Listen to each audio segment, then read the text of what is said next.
கள்ளக்குறிச்சி மாவட்டம் சிங்காரத்தோப்பு கிராமத்தில் பணி நிமித்தமாக கிணற்றின் அருகே நிறுத்தப்பட்டிருந்த டிராக்டரில் ஏறி விளையாடிய போது ரிவர்ஸ் கியரை போட்டதால் டிராக்டர் தலைக்குப்புற கிணற்றில் விழுந்ததில் சிறுவன் உயிரிழந்தார். இதுகுறித்தான முழு விவரங்களோடு இணைகிறார் செய்தியாளர் சந்தோஷ்.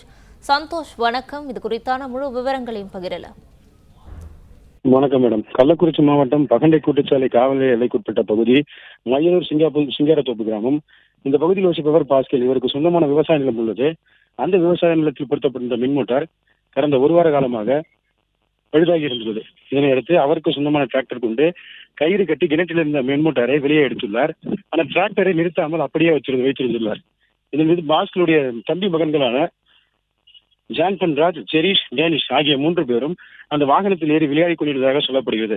அப்போது எதிர்பாராத விதமாக டிராக்டர் ரிவர்ஸ் கியர் போடப்பட்டு நேரடியாக பின்னோக்கி சென்று விவசாய கிணற்றில் விழுந்துள்ளது. இதில் ஜான்பன்ராஜ், ஜெரீஷ் ஆகிய இருவரும் நீரில் தத்தளித்து வெளியே வந்துள்ளனர். ஆனால் 7 வயதான 2ஆம் வகுப்பு படிக்கக்கூடிய டேனிஷ் என்பவர் வெளியே வரவில்லை.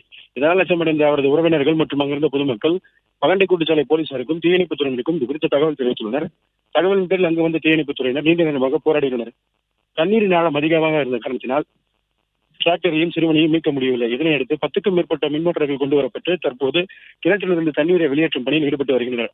இந்த சம்பவம் அந்த பகுதியில் பெரும் பரபரப்பை ஏற்படுத்தியுள்ளது. பிளே ஸ்டோர் மற்றும் ஆப் ஸ்டோரில் இருந்து பாலிமர் செயலியை QR கோடு மூலம் பதிவிறக்கம் செய்யுங்கள். செய்திகளை உடனுக்குடன் பெறுங்கள்.